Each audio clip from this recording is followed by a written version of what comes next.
হঠাৎ শুনলাম রান্নাঘর থেকে আবার মাংসের বাটিটা পড়ে গেল। গিয়ে দেখি চারিদিকে রক্ত আর মাংস ছড়ানো। কিছু না ভেবে আমি সব মাংসের টুকরোগুলোকে আবার বাটিতে তুলতে থাকলাম। ঠিক তখনই আমার খেয়াল হলো যে এক টুকরো মাংস কেউ টেনে নিয়ে গেছে দরজার কাছে। আমি যেই ওই মাংসটাকে তুলতে গেছি ঠিক তখনই আমি বাড়িটা ফেলে দিয়ে সোজা চলে আসি ফ্ল্যাটের বাইরে। হ্যালো এভরিওয়ান, কেমন আছো সবাই? আজকের এই ভয়ানক গল্পটা কালেক্ট করেছি আমি আমার এক কাটোয়ার বন্ধুর থেকে। আজকে বলবো কি এমন ছিল তার ফ্ল্যাটে যার জন্য সে বাধ্য হয়ে রুম ছেড়ে দিয়েছিল। তোমরা দেখছো গল্প টাইম, সঙ্গে আছে আমি বাপ্পা, মিউজিকে অরিজিৎ। শুরু করছি আজকের এই ঘটনা। আমার নাম সাজিদ। আমি আমার পড়াশোনা শেষ করে কাজে এসেছিলাম ব্যাঙ্গালোরে। আমার এক পরিচিত বন্ধু আগে থেকেই থাকতো এখানে, তাই তার ফ্ল্যাটেই উঠেছিলাম আমি। এবার একটু আমাদের ফ্ল্যাটটার বর্ণনা দিই। আশেপাশে অনেক বিল্ডিং আছে, কিন্তু আমাদের বিল্ডিংটা সবে তৈরি হচ্ছে। তার 3টে ফ্লোর রেডি হয়েছে। আমরা থাকি 3 নম্বর ফ্লোরটিতে। ফ্ল্যাটের ভেতরে সব কিছু একই রকম যেমন অন্যান্য ফ্ল্যাটে থাকে, শুধু অন্যরকম ছিল একটা দরজা। হ্যাঁ, আমাদের ফ্ল্যাটের ভেতরেই রান্নাঘরের পাশে দরজাটাতে থাকতো সবসময় তালা লাগানো। আমি আমার বন্ধুকে ওই দরজার ব্যাপারে জিজ্ঞাসা করলেই সে বলতো ও নাকি কিছু জানে না, ফ্ল্যাটের মালিক ওটা গুদামঘর বলে তালা দিয়ে রেখেছে। এরপর আমি আর এইসব নিয়ে বেশি কিছু জিজ্ঞাসা করিনি। এবার আসি ঘটনাটাতে, যেটার জন্য আমি রুম ছেড়ে দিতে বাধ্য হয়েছিলাম। সেদিন ছিল রবিবার। আমার আর বন্ধুর অফিস ছুটি থাকায় দুপুরে ঠিক করেছিলাম যে রাতে চিকেন কষা বানিয়ে তার সাথে একটু মদ খাবো। ঠিক কথা মতোই বিকেলের মধ্যে আমি মাংস কিনে নিয়ে চলে এসেছিলাম। আমার বন্ধু বলল, তুই মাংসগুলোকে ধুয়ে পরিষ্কার করে রাখ, আমি ততক্ষণ ড্রিঙ্ক নিয়ে আসি, তারপর একসাথে রান্না করব। এরপর ও চলে গেল হুইস্কি আনতে, আর আমি সব মাংস ধুয়ে পরিষ্কার করে রাখলাম একটা বাটিতে।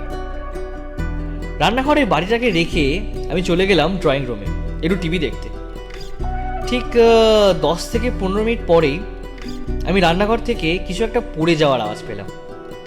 গিয়ে দেখি মাংসের বাটিটা উল্টে পড়ে আছে, আর সাথে কিছু রক্ত। আমি কোনো রকম কিছু না ভেবে মাংসগুলোকে বাটিতে তুলে জায়গাটাকে পরিষ্কার করে দিলাম। এরপর চলে গেলাম বারান্দায় একটা সিগারেট খেতে। বাড়িটা পড়ে গেল কি করে? তাহলে কি বিড়াল এসেছিল?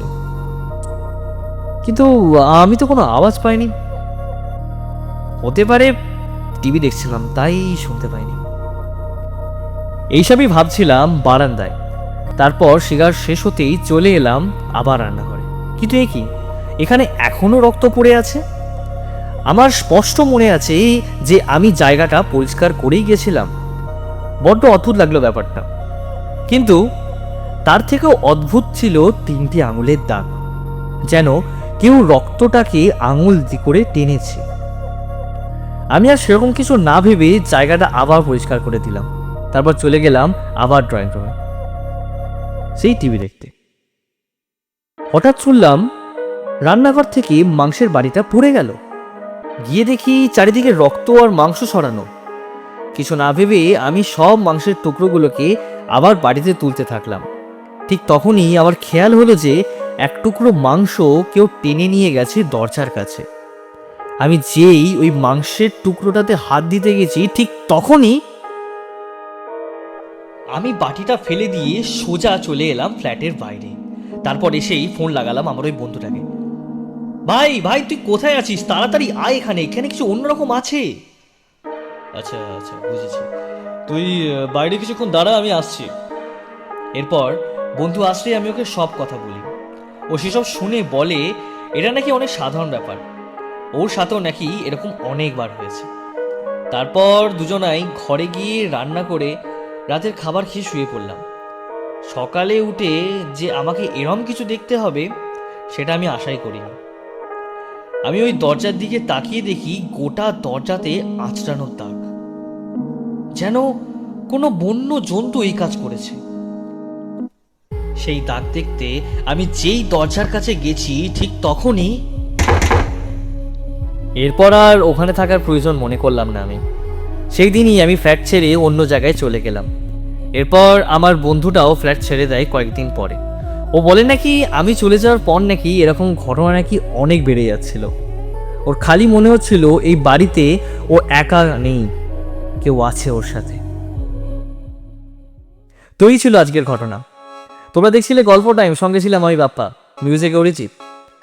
আর এখানে তোমরা তোমাদের ঘটনা, তোমাদের গল্প আমাদেরকে পাঠাতে পারো আমাদের মেল আইডিতে golpotimes0@gmail.com অথবা গল্প টাইমের ফেসবুক পেজেও লিখে দিতে পারো তোমাদের গল্প। আমরা অবশ্যই তোমাদের গল্পটাকে পড়ে শোনাবো নেক্সট কোনো একটা এপিসোডে।